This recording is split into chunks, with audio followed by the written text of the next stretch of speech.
You ever find yourself looking at a new flyover or maybe a government scheme and just kind of wonder, how did this even happen? Like, who decided this was a good idea and why? Well, today we're going to pull back that curtain. We're going to look at how these massive decisions get made and really break down the thinking behind every single government policy. Okay, so think about the metro in your city. I mean, it's a huge project, right? We're talking thousands of crores. So why was it built? Was it really about solving those crazy traffic jams or maybe reducing pollution? Could it have just been a promise a politician made during an election? The real answer? Well, it's probably a mix of all of those things. And that's exactly what we're going to untangle today.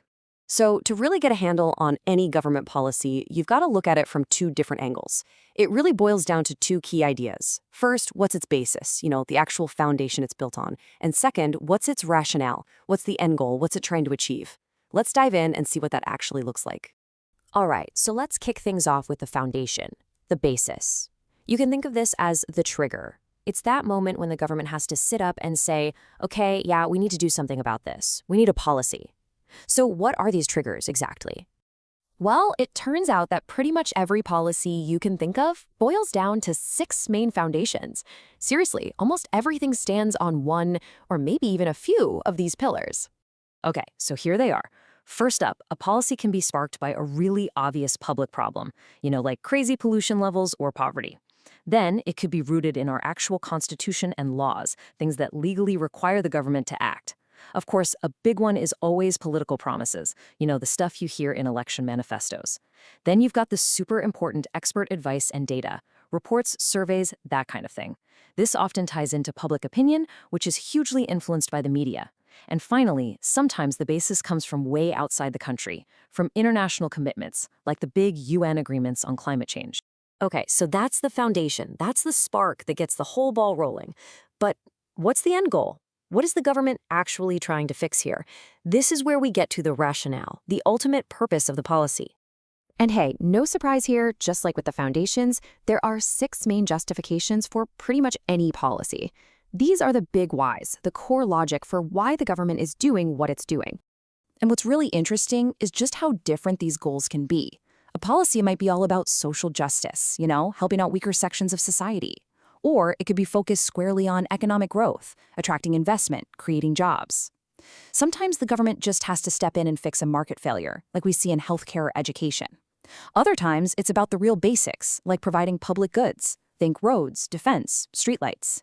And of course, there's ensuring stability and security, and focusing on the future with sustainable development. All right, so we've looked at the starting points and we've looked at the end goals. Now, this is where it all comes together. Let's put them side by side, because this is where the difference becomes crystal clear. So, just to be super clear, let's recap. The basis? That's the foundation. It's the trigger. So when you hear basis, just ask yourself, what sparked this? What made the government have to do something? And the rationale? That's the purpose, the reason why. When you hear rationale, you should ask, okay, what's the end game here? What does success actually look like for this policy?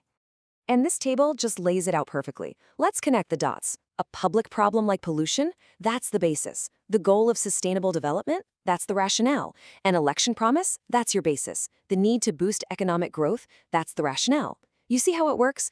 Expert data showing a problem is the basis. The government stepping in to fix it is the rationale. The basis is the spark and the rationale is the target.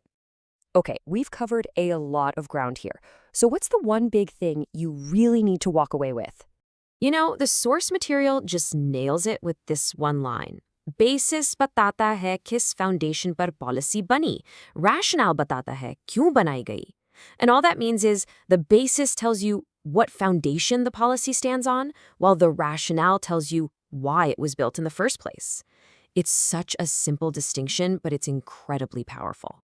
So, here's the crucial point. If you remember just one thing, make it this. Think of it like a journey. The basis is your starting point. It's the reason you even start the trip. And the rationale? That's your destination. It's where you're trying to go. And just like that, you now have the tools to analyze pretty much any government action you see. So I'll leave you with a little homework. Think about a policy that really matters to you. Can you figure out its basis? And what about its rationale? Something to think about. Thanks for listening.